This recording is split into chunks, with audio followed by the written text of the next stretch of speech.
En Bendita Terapia siempre buscamos voces que nos ayuden a entender la complejidad de nuestra mente, nuestras emociones y la conexión profunda entre cuerpo y mente. Hoy tenemos el honor de recibir a Marco Ratti, terapeuta somático y neurocientífico especializado en trauma y en lo que él llama Whole Body Mental Health. Su camino ha sido todo menos convencional. Comenzó estudiando ciencias políticas y relaciones internacionales, pero la vida lo llevó por un rumbo inesperado. Su propia historia de experiencias traumáticas lo impulsó a explorar las enseñanzas del yoga y la meditación, viviendo por 16 años un estilo de vida monástico. Después de sumergirse en la espiritualidad, decidió buscar un respaldo científico a todo lo aprendido y estudió una maestría en psicología y neurociencia de la salud mental. Desde entonces ha dedicado su vida a integrar la ciencia con la sabiduría del cuerpo, ayudando a otros a sanar desde una visión holística. Atiende pacientes, imparte cursos en línea, comparte su conocimiento en su podcast Mirándonos y está a punto de publicar su primer libro. Marco, qué honor tenerte en Bendita Terapia. Bienvenido. Gracias a ustedes Marco. por invitarme. Qué gusto que estés por acá con nosotros. Sí, qué rico. Gracias. Qué rica platicadita. Le tengo unas ganas. Sí. Hace unos meses vi a Marco dando una conferencia en un congreso y yo, necesito sentarme a chismear y hablar con él de este tema que creo que es algo pues que se está escuchando mucho, ¿no? Vamos a hablar del trauma. Del trauma, sí. Últimamente se escucha un montón por todos lados. Y muchas veces las personas nos confundimos sobre de qué estamos hablando cuando hablamos de trauma. Y más como en esta época, ¿no? Yo me acuerdo que cuando, pues en mi adolescencia o así, era un insulto, ¿no? Es que está traumado, ¿no? Y luego, pues bueno, esto afortunadamente ha ido evolucionando, pero siento que todavía hay mucha confusión sobre el tema del trauma. Desde tu punto de vista, desde lo que sabes, de lo que has estudiado, para ti, ¿cómo podrías definir el trauma? Sí. O sea, el trauma, más que una cuestión psicológica, es una respuesta neurobiológica a una situación, a una experiencia que yo no puedo procesar. Eso. ¿Sí? Entonces, digamos que el trauma es una respuesta normal a una situación extraordinaria. Y por lo general lo tenemos interpretado al revés. Claro. O sea, consideramos que nuestra respuesta de estrés postraumática es extraordinaria y las circunstancias son normales. Pero nuestras circunstancias sociales y culturales y políticas y económicas no son normales. Claro. Vivimos en un contexto extraordinario y nuestra respuesta traumática es natural, es normal. Es una respuesta que todos los mamíferos tenemos ante el trauma. Entonces, creo que hay un trabajo importante de voltear de cabeza, ¿no? Y reconocer que el modelo tradicional que veía el trauma como una respuesta desmesurada, extraordinaria, extraña, loca, lo que sea. Exagerada. ¿No? Exagerada, fuera de las reglas y de las normas, ¿no? En realidad es la manera en que un ser humano intenta volver a regularse y volver a regresar a un estado de homeostasis después de una experiencia extraordinaria o de muchas experiencias repetidas. Totalmente. Extraordinarias, aunque sean normalizadas por nuestra sociedad. Oye, Marco, una cosa, ¿esta respuesta qué es? La respuesta es que cuando vivo algo de forma que es demasiado intensa o demasiado rápida o demasiado inesperada, ¿sí? O me hace falta algo por periodos prolongados de tiempo, entonces mi sistema entra en una respuesta defensiva, ¿sí? Cuando no puedo llevar a cabo esa respuesta defensiva, comienza la respuesta traumática. Entonces, tenemos que hacer la diferencia entre lo que es el trauma, que es el evento, Sí. y la respuesta traumática, que es lo que llamamos PTSD o estrés postraumático, ¿no? Entonces, el trauma es el evento y mi reacción inmediata a este momento, ¿sí? De hecho, vemos que los mamíferos, en la naturaleza, los demás mamíferos, los animales, ¿sí? Cuando hay eventos traumáticos, tienen un know-how interior, ¿sí? Unos inner skills, que les permite procesar esa experiencia, descargar la energía acumulada que tienen que movilizar en ese momento para sobrevivir y regresan a un estado de regulación y homeostasis sin secuelas. Claro. Los mamíferos domesticados, que son parte de nuestra sociedad, no saben hacer eso. Wow. Entonces tienen una experiencia traumática y ya desconocen su inner know-how, sus habilidades internas, están de alguna forma ellos también desconectados de sus cuerpos, y entonces entran en un estado de estrés postraumático. Okay. Lo mismo vemos con los seres humanos. Tradicionalmente, cuando eras parte de una tribu, si ibas a cazar, no sé, leones o cocodrilos o lo que sea que tenías que ir a cazar, muchas veces era una experiencia traumática, ¿sí? Claro. Porque vivías momentos de shock, momentos de intensidad, Sí, que te enfrentabas con la muerte, claro. Sí. pero regresabas a tu aldea y tu comunidad te estaba esperando. Te estaba esperando con comidas especiales, con bailes, con música, con masajes, con movimientos, y te permitían procesar el shock del momento. Entonces el trauma no se convertía en estrés postraumático. Sí, regresabas y había alguien para escucharte, lo que Sí. te había pasado, cómo te estabas sintiendo, ¿no? El miedo que te dio. Sí. Y ya desde ahí empieza una forma de autorregulación o de regulación, ¿no? Correcto. Y hoy en día lo que sucede es que además estamos expuestos a muchos eventos traumáticos, lo vamos a hablar, ¿no? Le llamo microdosis de trauma. Ajá. Okay. Pero no hay ninguna ni conciencia, ni lenguaje, ni conversación de cómo evitar que el trauma se convierta en un proceso prolongado de estrés postraumático, que es realmente lo que nos perjudica. El trauma en sí es algo que podemos trabajar y descargar. Sí. El problema es cuando no hay esa presencia empática, ¿sí? Y no hay el conocimiento de cómo el sistema nervioso necesita descargar esa experiencia, si no la aloja en sus tejidos, en sus músculos, en sus vísceras, y eso se traduce a una narrativa psicológica que luego genera muchas capas de complejidad. Sí. Una respuesta muy larga les dejé. No, pero muy interesante No, claro. y muy lógica, o sea, lo Es muy explicaste muy clara. bien, se entiende muy bien cómo está, ¿no? Sí. ¿Qué onda con esto del trauma? Oye, yo te escuché alguna vez platicar del trauma con T mayúscula y del trauma con T minúscula. ¿Cuál es la diferencia de estos dos? Sí, justo el trauma con T minúscula es un trauma que podemos identificar. Es un accidente de auto. Se murió mi papá. Me corrieron de mi casa. Una guerra, ¿no? Entonces son eventos puntuales que yo puedo definir cuándo empezó y cuándo terminó. Ese es trauma con T mayúscula porque es el trauma, digamos, clásico. Ese es el trauma relativamente fácil de trabajar en un contexto terapéutico porque sé cuándo comenzó, sé cuándo terminó y sobre todo sé lo que fue, ¿sí? Sí. Conozco el agente, ¿no? Conozco la causa. El trauma con T minúscula es el trauma que vive el 70% de la población global. Entonces, si piensas en 10 de tus mejores amigos, 7 es mucho. Muchísimo. ¿no? Mucho. Y el trauma con T minúscula es eso que llamamos microdosis, o que algunos de nosotros llamamos microdosis de trauma, porque son repetidas experiencias donde yo sentí que mi integridad psicológica y fisiológica no estaba garantizada. ¿Okay? Por ejemplo. Por ejemplo, cada vez que mi papá hacía un chiste, y era como medio pasivo-agresivo, Claro. pero sucedió por 18 años. Total. Cada otra cena. Claro. O cada vez que iba a la escuela y no me sentía cómodo, pero había que ir a la escuela. Y mi mamá me decía, con todas las buenas intenciones, mijito, suéltame la pierna y entra a la escuela. ¿no? O cada vez que yo experimentaba a mis papás gritar y pelearse en su cuarto todas las noches, y yo estoy ahí en mi cama fingiendo que no es nada grave, pero a mí me produce mucho miedo. Claro. ¿sí? Entonces, el trauma en microdosis con la T minúscula es un trauma sigiloso.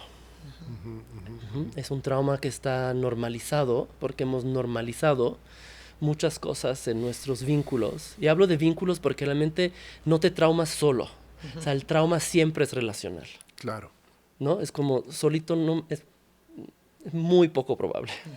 Sí, porque Sí. bueno, también hay una relación, si cae un rayo ahorita ahí, seguramente nos va a dejar, ¿no? Una experiencia traumática, pero bueno, soy yo y el rayo, ¿no? Exacto. Qué Sí. bien. Entonces, en la microdosis de trauma con T minúscula son esas experiencias, y el problema es que no son repetidas. Si mi papá se hubiera burlado de mí 10 veces en 18 años, tengo la resiliencia para superarlo, probablemente. Ahora, a nivel terapéutico es mucho más difícil detectar este trauma con T minúscula, ¿no? Porque es como, está como muy, como que nebuloso. ¿no? Como que no es muy puntual o no sabes desde dónde estás sintiéndote hoy en día así, porque no lo puedes definir. Una de las frases que más escucho con pacientes nuevos es como, no me pasó nada grave. Lo O sea, tuve una muy buena vida, tuve todo. Y es como, ajá. Y luego comienzan y es como, pues no vi a mi papá casi nunca, ya sabes, o mis papás se peleaban, no había problemas económicos, o Sí, súper mi papá sospechoso. tenía otra familia, o mi mamá era deprimida, o, ¿no? Entonces como, pues hemos normalizado vínculos no sanos y condiciones de vida no sanas, ¿no? Que entonces nos hacen sentir que yo soy defectuoso, ¿no? Y que mi respuesta es desmesurada, ¿no? ¿Por qué estoy ansioso y deprimido si todo ha estado bien en mi vida? Bien. Claro. Sí, ¿No? sí, eso es súper sospechoso. Pero ¿no? el Ya bien cuando alguien es, dice ¿cuál es la referencia de bien? eso. Saben, a mí me pasa mucho que me preguntan de salud y mucha gente viene conmigo para ser más saludables y transformar su trauma y bla, bla, bla. Y llega un momento crucial en todo proceso terapéutico, que es donde, ¿por qué estás queriendo ser más saludable, ¿no? Y más resiliente? Y nos damos cuenta que si queremos ser sanos para encajar mejor o aguantar mejor un sistema tóxico, no sirve de nada ser sanos. ¿Sí? Y por eso hoy en día estamos todos en una batalla, ¿no? O sea, cuesta arriba, donde hay una salud que siempre se mueve la meta, ¿no? Es como, pienso estar bien y otra cosa, otra cosa, otra cosa. Porque estoy intentando estar bien en un sistema que es by design Sí, tóxico. sí, totalmente. Sí, by design. Entonces, para mí la renegociación del trauma y esa búsqueda de salud mental debe ser no para encajar y aguantar más y aguantar mejor, ¿no? Todos me dicen, ¿cómo puedo hacerle para que no me afecte Claro. el estrés? No es posible. Sí. Estás intentando hacer algo imposible, ¿no? Entonces, para mí este modelo de salud nuevo, llamémosle, es para crear nuevos modelos sociales, no para encajar mejor en un modelo que sabemos que tiene muchos problemas. Claro, ¿no? sí, que no nos hace bien, ¿no? Así Sí, es. justo, la terapia no es para eso, ¿no? De ninguna de sus acepciones. Justo. Sí, qué bien. Oye, Marco, esto que estás diciendo de que el trauma es, o sea, te traumas en base a las relaciones, ¿estos traumas con T minúscula vienen de la infancia o también cuando somos, o sea, sí sabemos que de la infancia, pero cuando somos adultos, en una relación de adulto, ¿se puede crear estos traumas o solamente se crearon en nuestra infancia y entonces ya nos tocan los de adultos trabajar con eso? Es interesante. Definitivamente puedo tener traumas ya en la adultez, sin haberlos tenido en mi infancia, pero la tasa de incidencia es mucho menor. ¿Por qué? Porque si yo fui criado en un hogar regulado, donde se me enseñó a respetar mis emociones, donde se me enseñó que puedo poner límites, donde se me enseñó que puedo expresar y afirmar mi identidad sin que eso ponga en riesgo, ¿no? mi identidad, es mucho menos probable que yo acepte o tolere o me integre a dinámicas de vínculo, a dinámicas afectivas, donde yo pueda ser maltratado, no respetado, abusado, manipulado. Claro, es un poco rojo, te brinca. Porque tú ya estás en contacto y sabes y tienes un modelo de apego seguro, que tú conoces muy bien. Entonces ese modelo es tu machote, tú comienzas de ahí. Entonces todo lo demás es como, pues eso yo ya sé que no es lo que busco, ¿no? Pero cuando lo que pasa con el trauma es que es cumulativo. Entonces cuando tengo un trauma, tengo aproximadamente el 50% de probabilidad más que vuelva a tener otro. ¿Sí? Entonces me hace cada vez más vulnerable y cada vez más expuesto a encontrarme en situaciones de trauma. Muchos me preguntan, ¿por qué caí en un abuso sexual tras otro? No es que caí, es que mi sistema nervioso está cada vez más vulnerable y cada vez más expuesto y cada vez más congelado. Entonces mi capacidad de defenderme se merma cada vez más. Claro. Y por eso es un círculo vicioso realmente tremendo, ¿no? Sí. Oye, antes de que, rápido, porque justo es mi siguiente pregunta que la quería hilar, pero la quería un poco separar. ¿El trauma que vivimos en la infancia siempre es de nuestros cuidadores principales? No siempre, pero muy seguido lo es. Porque hace cuenta si tuviera otra vez un hogar cuidadoso. Y ojo, con eso no quiero decir un hogar perfecto, ¿sí? Porque la ciencia nos muestra que el vínculo seguro se fomenta y se nutre por la separación, no por la ausencia de conflicto. Y eso es muy importante. Muchas veces como padres escuchamos y nos obligamos, ¿no?, a intentar que el vínculo sea perfecto. Y hoy en día con este conscious parenting extremo, que es una respuesta traumática, en mi no tan humilde opinión, es porque nosotros venimos de una generación donde sufrimos mucho trauma y queremos darle lo opuesto a nuestros hijos. Pero en realidad el vínculo regulado, el vínculo seguro no viene de la ausencia de conflicto, no viene de la ausencia de problemas en el hogar, viene de qué tan buenos somos en reparar.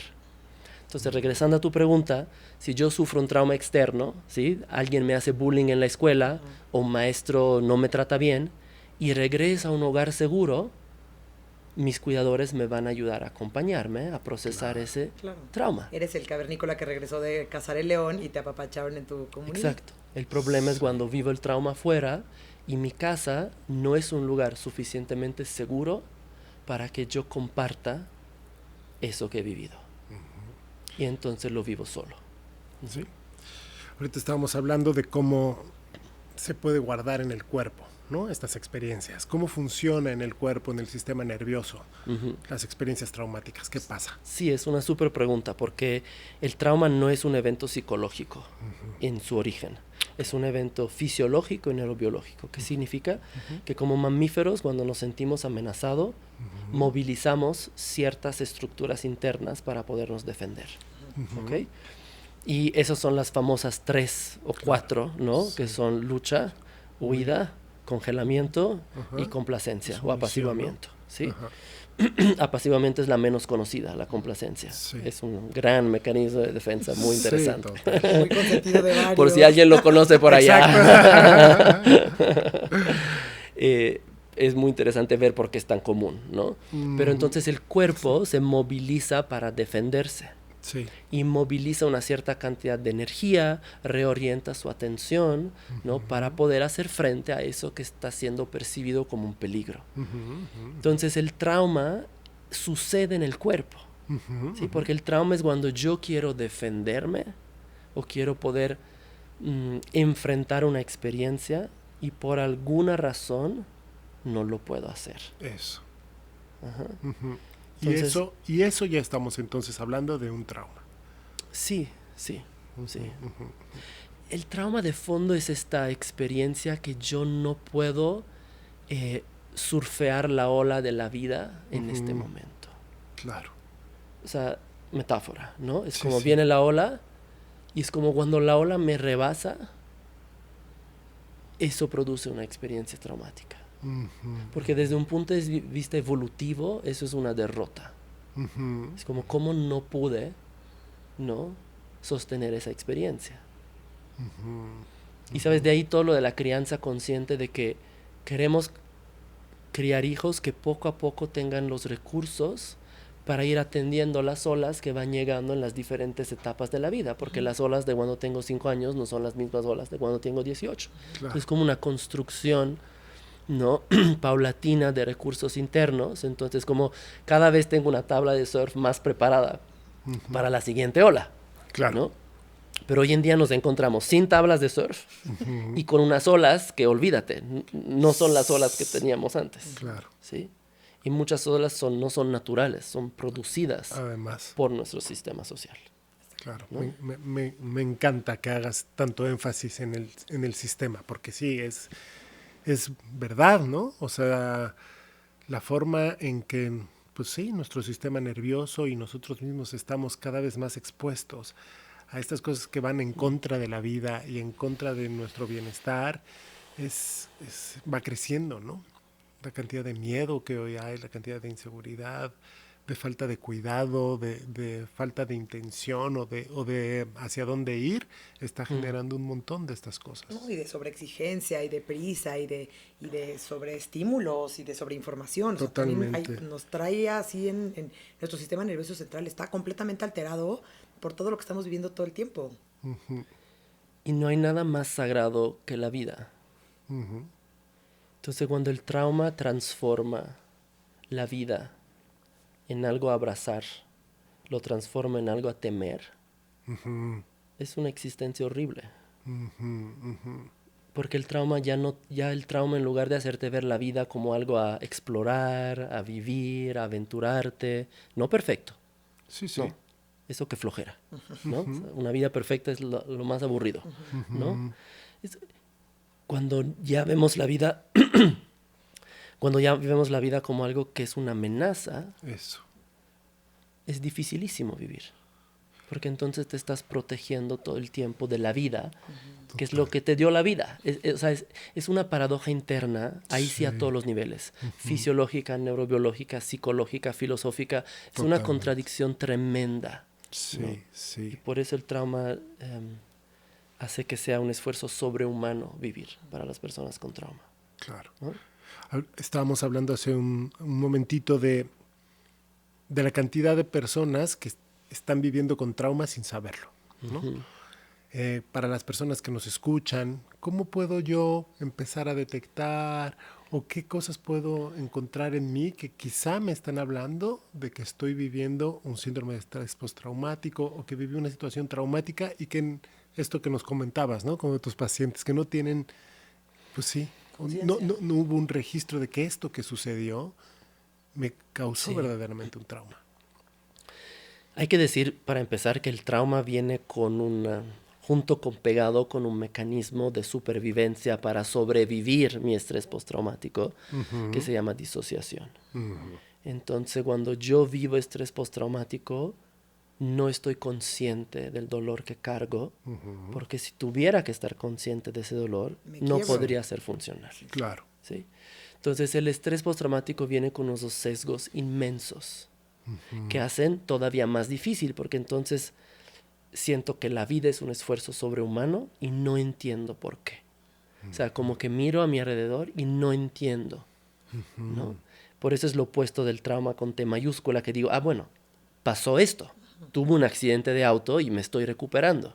Pero cuando no hay nada para justificar, lo único que queda es internalizar eso y decir, pues debe de ser por mí.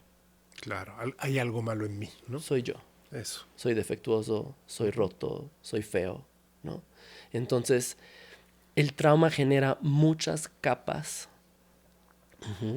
Es interesante porque todo nace para protegerme, pero esos mecanismos de protección se tornan en contra de mí mismo.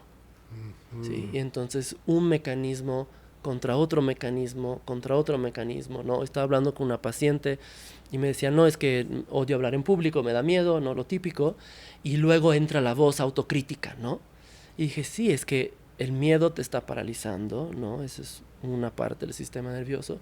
Y luego la voz autocrítica está intentando sacarte el miedo diciéndote, a ver, muévete, no está tan grave, o sea, no seas tonta, habla. Entonces es un mecanismo, ¿no? La autocrítica te está intentando defender de tu miedo y es como pues un sándwich, ¿no? Que se hace así de 22 pisos. No soy yo esa paciente. Eso me suena conocido. ¿No? Y al final no sé quién soy. Entonces, regresando a tu pregunta, hay 2 o 3. Es difícil identificar el trauma en algún sentido porque se manifiesta de 1000 maneras distintas, pero al fondo no sé quién soy. ¿Sí? Puedo fingir perfectamente ser alguien, pero al fondo no sé quién soy, ¿no? Mi vida es un esfuerzo sobrehumano, ¿sí? Tiendo a estar atrapado en una vida que no se siente como la mía, ¿sí? Y eso puede ser una vida difícil o puede ser una vida que aparentemente es fantástica, ¿no? Y siempre hay alguna forma de disociación fuerte.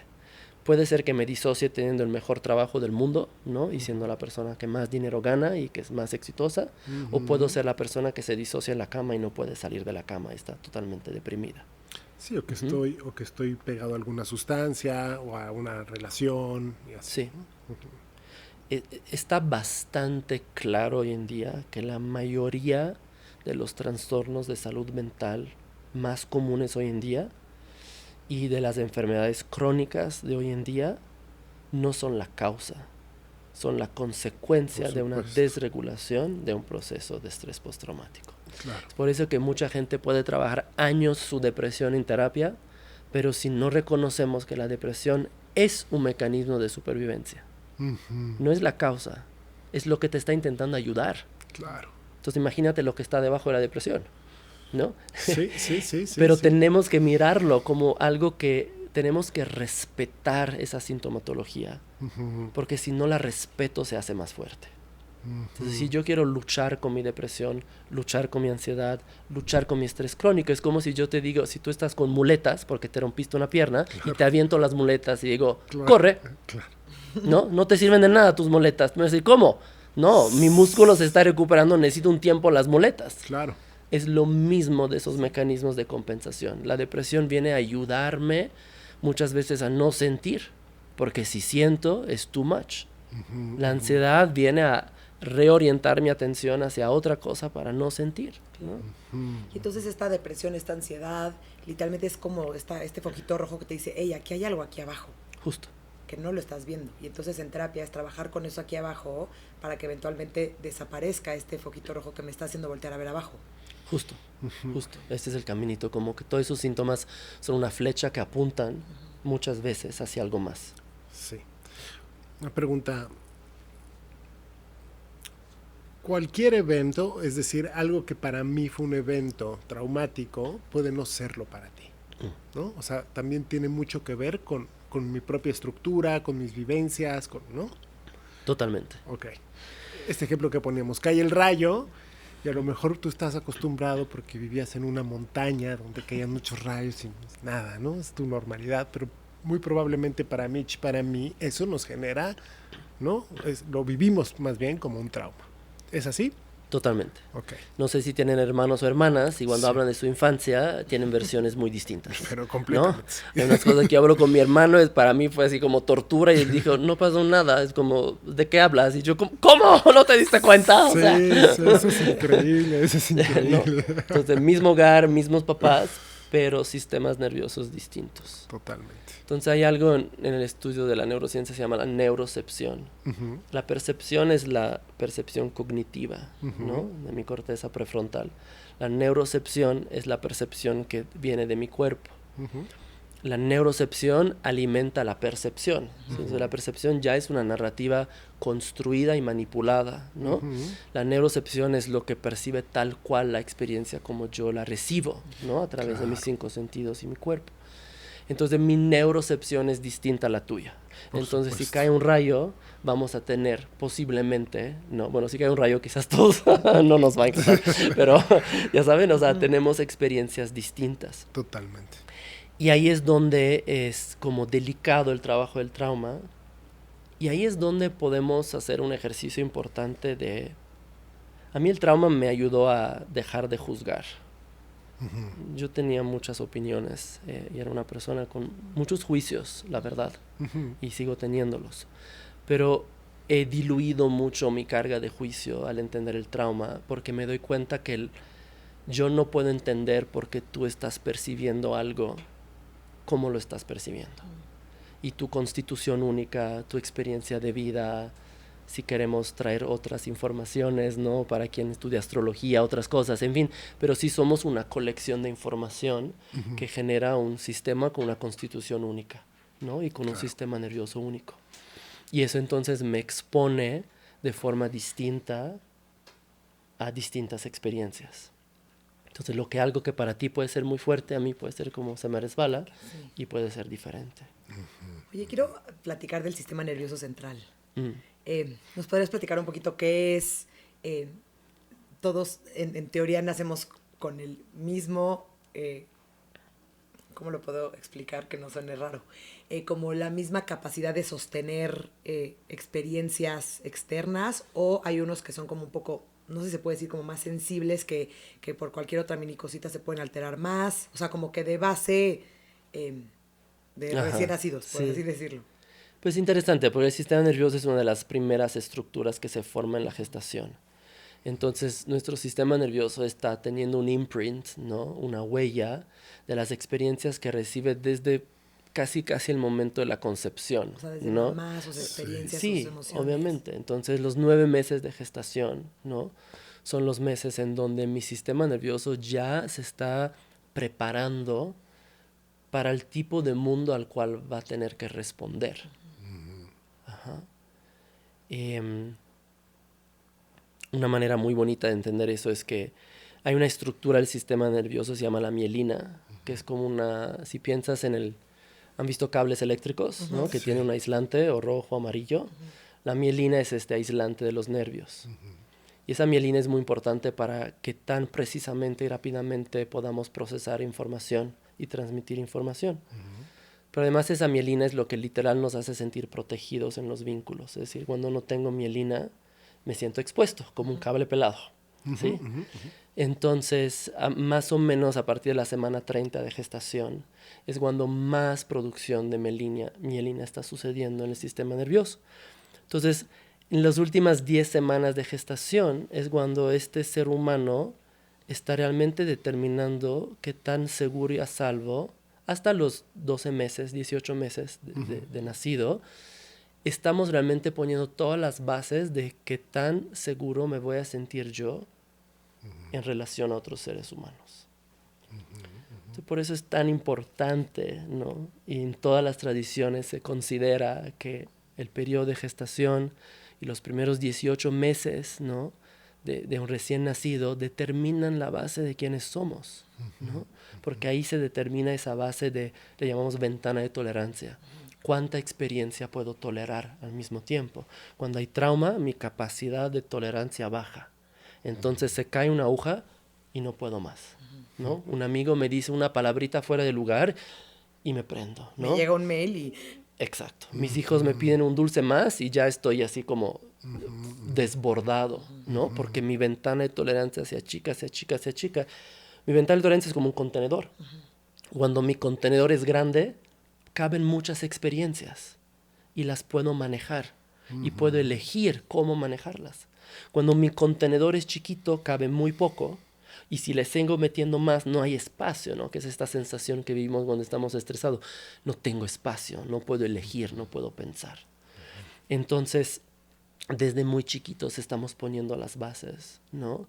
De nuestra ventana de tolerancia, de nuestra capacidad de vinculación y de cuánto vamos a necesitar también en los primeros años de vida de nuestros cuidadores para quizás ayudarnos con esa ventana de tolerancia o con esta capacidad de vincularme, ¿no? Qué importante. Es muy importante porque entonces nuestra humanidad comienza en nuestro desarrollo, ¿sí? Y vivimos en un mundo muy deshumanizado, pero si no vamos al origen de donde comienza esa deshumanización, podemos hacer intervenciones, pero estamos viendo que son pocas efectivas las intervenciones que hacemos. Y son muy tardadas y cuestan mucho, ¿no? O sea, para alguien con estrés postraumático complejo, se tarda mucho tiempo y sobre todo quizás no desperdició, pero tuvo 40, 50 años de su vida sobreviviendo, no viviendo, ¿no? ¿Y qué entrega a un ser humano a su sociedad, a su comunidad sobreviviendo? Entrega poco, ¿sí? Claro. Y con un precio muy alto para todos. Entonces, es muy importante empezar, yo creo, desde el principio y educar, ¿no? Y ahorita me callo, pero de lo que decías de la crianza, ¿no? Es como, hablamos tanto de esa crianza consciente, importante, pero siento que a veces otra vez la estamos viendo desde un lugar muy disociado, ¿no? No necesitamos mucho, ¿sabes? No necesito la dieta perfecta, los juguetes de estimulación temprana perfecta, las cosas, es como, nada más necesito estar ahí. Eso, presencia. Necesito estar regulado, necesito acompañar a mi mujer que está embarazada, necesito que cuando nazca este bebé no esté atacado, ¿no? Por 4 médicos y que pueda ser recibido en silencio y con un abrazo, ¿no?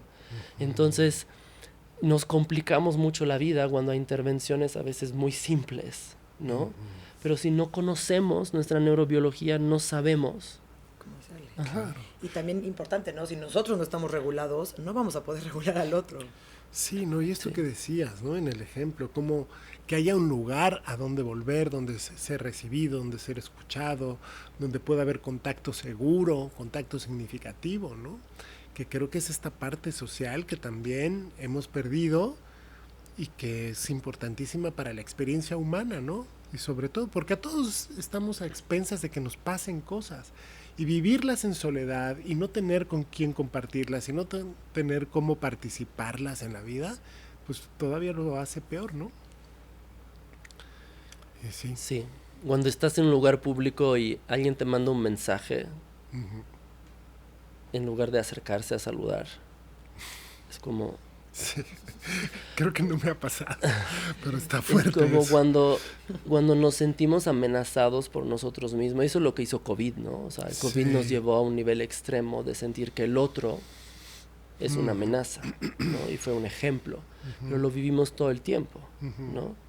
Entonces, en el momento que perdimos la esencia de nuestra humanidad, que es nuestra capacidad de vincularnos, y no por no querer, porque nos sentimos amenazados los unos por los otros, pues es normal que luego todo se vuelva ultra complicado, ¿no? Porque no hay modelos de referencia. Claro. sanos. Y estás platicando mucho de que el estrés postraumático no fue originalmente psicológico, pero se convirtió psicológico. ¿Qué opinas cuando lo tratas de trabajar solamente por lo psicológico, sin bajarlo al cuerpo o al sistema nervioso central o a todo lo que en lo que tú trabajas? En el mejor de los casos te ayuda a entender lo que te está pasando.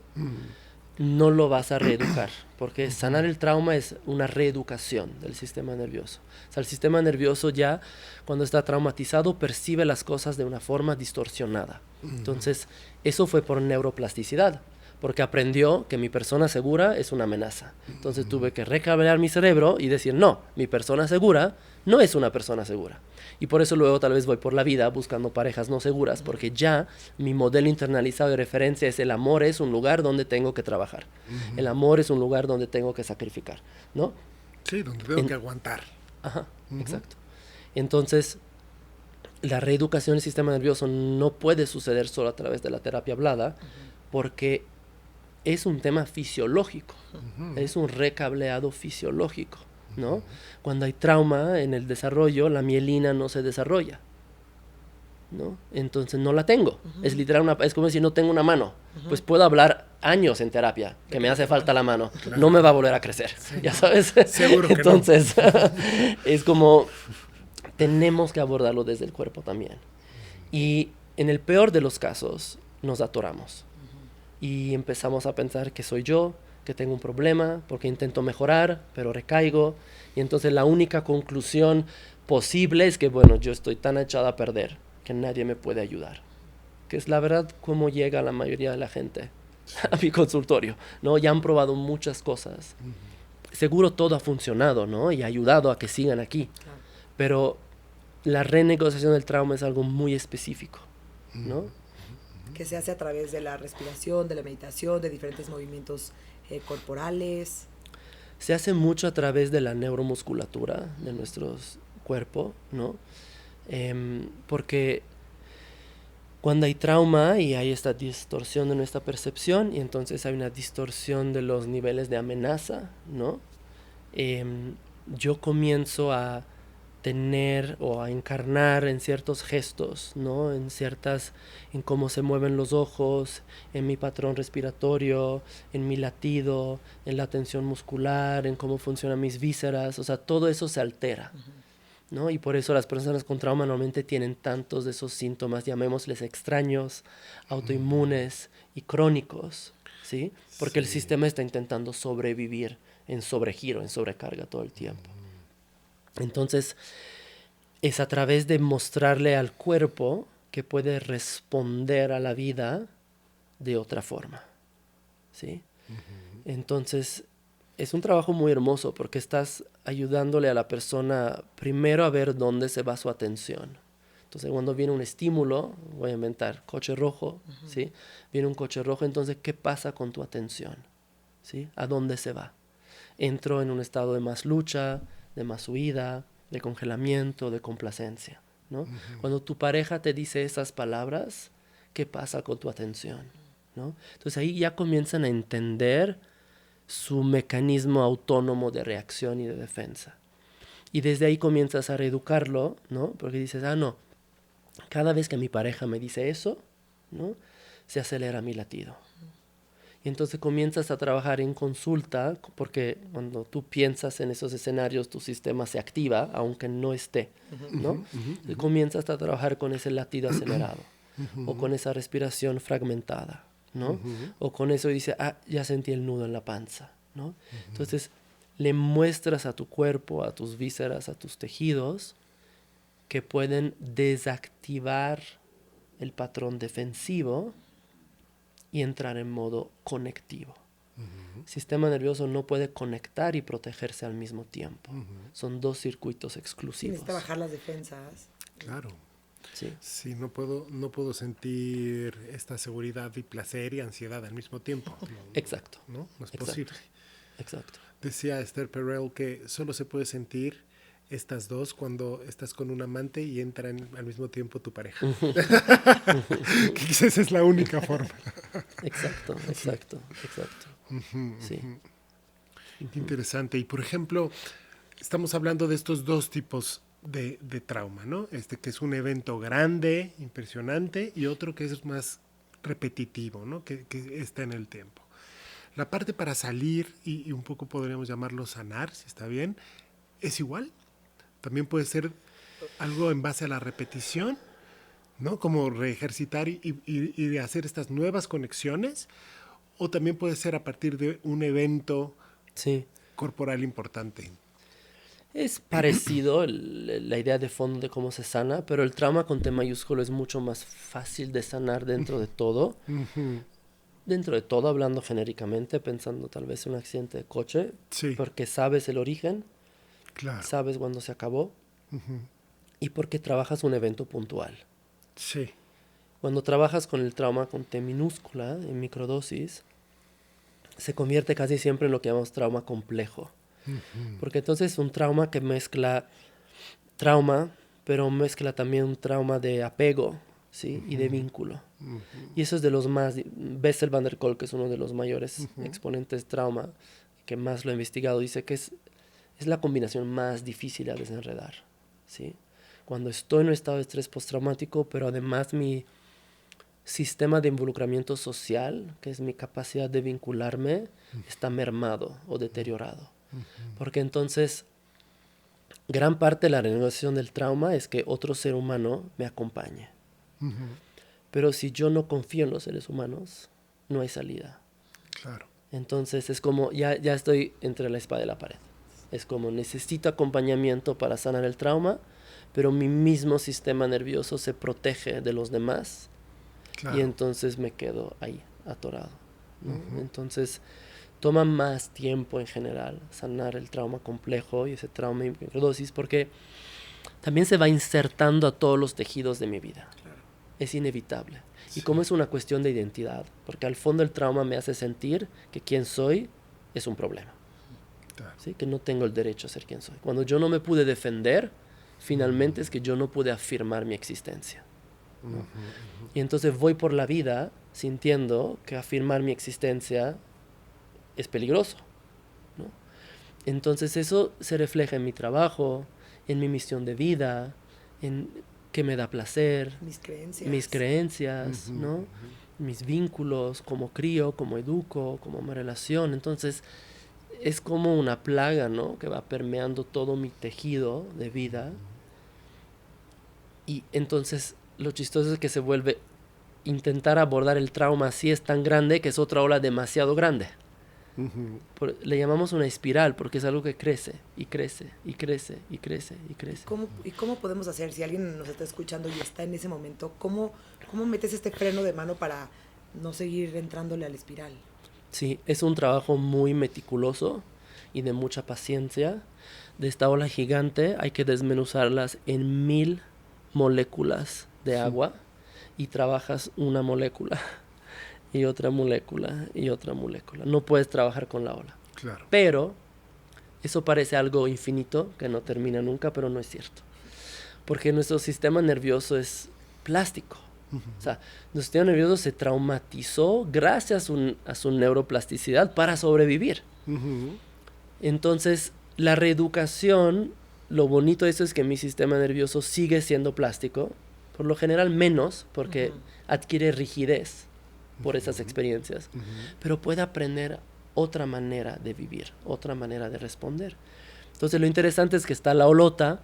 Cuando comenzamos a tomar 2, 3 gotitas, como que solo el sistema comienza a procesar, porque el sistema solo quiere regresar a homeostasis. Es un costo altísimo para nuestro cuerpo y nuestro cerebro, que solo quiere ahorrar energía y calorías, ¿no? Evolutivamente. Estar traumado es la única opción que el cerebro no elegiría nunca. Claro. Entonces, si la elige realmente es porque es la única opción para sobrevivir. Eso también nos trae mucho respeto a nuestros cuerpos. Cuando se le empiezas a quitar, se empieza a relajar automáticamente. Sí. Eso. Entonces, trabajas en un fractal y todo comienza a reorganizarse. Entonces, sí hay un tipping point donde luego como que las cosas comienzan a avanzar mucho más rápido de lo que pudiera parecer. Ay, te escucho y me da esperanza la vida. Claro. Sí, Oye, pues un poco para las personas que nos ven, que nos escuchan, 2 preguntas en una, ¿no? ¿Qué es la homeostasis? ¿Y cómo sé que no estoy en un estado de homeostasis? Ok, la homeostasis es básicamente un estado en donde yo puedo manejar mi experiencia del presente sin desbordarme, ¿sí? Entonces no es un equilibrio perfecto, No. ¿sí? Pero hay suficientes recursos internos para regresar ágilmente y rápidamente a un estado de equilibrio, ¿ok? Me puedo quedar conmigo, no me puedo sostener. Exacto. Eso de quedarme conmigo es muy importante, porque cuando no hay homeostasis, me salgo de mi cuerpo, Eso. me disocio. ¿Sí? Eso es muy importante. Porque entonces cada vez que me desregulo o que estoy en un estado de estrés, parcialmente me salgo de mí, porque ese estado de estrés es demasiado incómodo, ¿no? Y entonces la hemostasis no es solo para estar en equilibrio, como nos los quieren vender los medios hoy, ¿no? Pero la hemostasis es necesaria para que yo esté en mí. Porque si yo no estoy en mí, no sé dónde están las palancas. ¿Cómo puedo hacer un cambio? Y hoy en día mucha gente invierte tanto dinero y tanta energía y se autoexigen tanto para lograr los cambios que anhelan, pero estando fuera de sí. Es como si yo tengo mi celular aquí y te digo, Michelle, ¿lo puedes operar de allá? Intenta, esfuérzate muchísimo, ya sabes. Y lo vas a lograr. Es como es muy frustrante, ¿no? Entonces, homeostasis es tener este rango interno donde me desregulo, porque es normal desregularme. Necesito desregularme. Los niños aprenden y crecen a través de una desregulación cuando alguien les enseña a regresar a esa homeostasis. Entonces no es ese equilibrio fijo que nos venden los medios, que nos hacen sentir que si cumplo con la dieta, con el ejercicio, con la meditación y con todas las cosas adecuadas, ya puedo poner un certificado en mi sala de soy un ser equilibrado. Exacto. Y puedo desentenderme de la vida. Exacto. ¿No? Yo ya estoy en homeostasis, casi que iluminado, ¿no? Exacto. Entonces no funciona así. Sí, no. Esa versión de equilibrio es un modelo de productividad capitalista para que sigamos pagando. Total. ¿Sí? Sí, y está basado en un modelo de enfermedad. Sí. ¿Sí? Porque eso es inalcanzable y es muy poco humano. Se me olvidó la segunda pregunta, perdón. Y la segunda pregunta es, ¿cómo sé yo? Que bueno, un poco ya la contestaste, que no estoy en un estado de homeostasis, de equilibrio. Creo que es imposible describirlo, lo tenemos que experimentar. Pero bueno, creo que un poco lo que hemos estado diciendo ahorita puede dar como muy buenas señales, Sí, ¿no? y aparte sabemos, ¿no? O sea, algo te pasa y lo sientes en tu cuerpo. El chiste es estar conectado para poder reconocer esas respuestas de tu cuerpo. Sí. Y diría que una de las cosas básicas que todos hemos experimentado, aunque de forma muy fugaz, es que puedo estar en mí. Eso. Sí, puedo estar. ¿Sí? O sea, que estar adentro de mí y habitarme está ok. Sí. Eso es una señal de homeostasis. Totalmente. ¿No? Supongo que ahorita estábamos hablando de la confianza necesaria en el vínculo, en la relación para poder atravesar una situación de trauma, ¿no? Pues en tu trabajo, ¿no? Como especialista de trauma, esto debe ser como súper importante, ¿no? Sí. Entonces también como un mensaje a la audiencia que tengan esta claridad de ni el trabajo de trauma ni ningún tipo de trabajo terapéutico va a funcionar si no confían en su terapeuta. ¿no? O sea, qué importante es de verdad como sentirme en confianza, sentirme cuidado, sentirme en un contacto para poder atravesar cosas importantes de la vida, ¿no? Y muchas veces no quiere decir que el terapeuta esté mal, sino que también entender cómo yo, por la forma en que yo me constituí, me construí, me es fácil o no confiar en las personas, ¿no? O en cierto tipo de persona. Y pues bueno, eso, ¿no? Me era importante subrayar eso. Sí, mucha gente entra a terapia y replica las relaciones manipulativas y abusivas Bueno, claro. y que sucedieron en su vida. Sí. Y ni el terapeuta ni el paciente se dan cuenta. Totalmente. Por ese sesgo de trauma que le decías. El terapeuta no lo hace a propósito, Sí, ¿no? Claro. pero está replicando sus dinámicas. Sí. Importantísimo eso. Por eso yo creo que la verdad espero que en los próximos 50 años cualquier profesional de la salud sea trauma informado. Porque 7 de 10 personas que tú atiendes, que sea coach o sea psicólogo o fisioterapeuta o whatever, ¿no? 7 de 10 de tus pacientes van a estar teniendo unas dinámicas implícitas, ¿no? Que tú probablemente no estás pudiendo reconocer. Claro. Y eso hace tu trabajo mucho más difícil como terapeuta, ¿sí? Y hace que eso va a activar tus sesgos, ¿no? Claro. Y tu disociación y tus mecanismos de estrés postraumático, y entonces pues eso ya no es terapia. Totalmente. Sí, y no nada más a ese nivel, ¿no? Ojalá que la información y que la gente informada sobre trauma no nada más esté en el tema de salud, ¿no? Sino que sea parte Claro.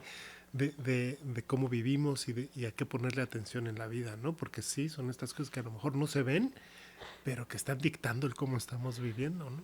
Sí, sí. Sí, desde la infancia. Es más, desde el vientre a lo mejor de nuestra madre, ¿no? Así es. O sea, para Reich era así, ¿no? Estas heridas ya estaban ahí. Digo, ha cambiado el nombre, pero las heridas que se describían, ¿no? En Reich en los 40, pues está hablando de trauma, es exactamente eso, ¿no? Así es. Sí. Qué bien. Marco, se nos acaba el tiempo. Nos quedaremos horas platicando de aquí. Pero a ver, ¿dónde te pueden encontrar? Me pueden encontrar en Instagram, es lo más fácil, es mi casa virtual. Entonces pueden buscar a Marco Ratti o Rama Escuela y ahí encuentran y pueden ver un poco del contenido que genero como divulgación. Muy interesante, por cierto, sigan a Marco. Gracias por estar aquí y esperamos pronto tu libro, que ya no tarda, ¿verdad? Sí. Bueno, no, todavía le falta un poquitito. Sí. Yo creo para 2026. Okay, Qué bien. Pues De bueno. verdad, gracias por estar Gracias a aquí, gracias ustedes. por informarnos, gracias por tu generosidad, por compartirte. Sí, muchas gracias. Y bueno, tú dices todo lo demás. Nos vemos la próxima semana. Si están viéndonos por YouTube, suscríbanse. Si nos están escuchando por Spotify, pónganle la campanita para Eso. que les pueda avisar de todos los episodios nuevos de cada semana. Síganos y sigan a Marco. Muchas gracias, Marco. Gracias, Un Marco. placer. Gracias. Hasta Bye. luego. Chao.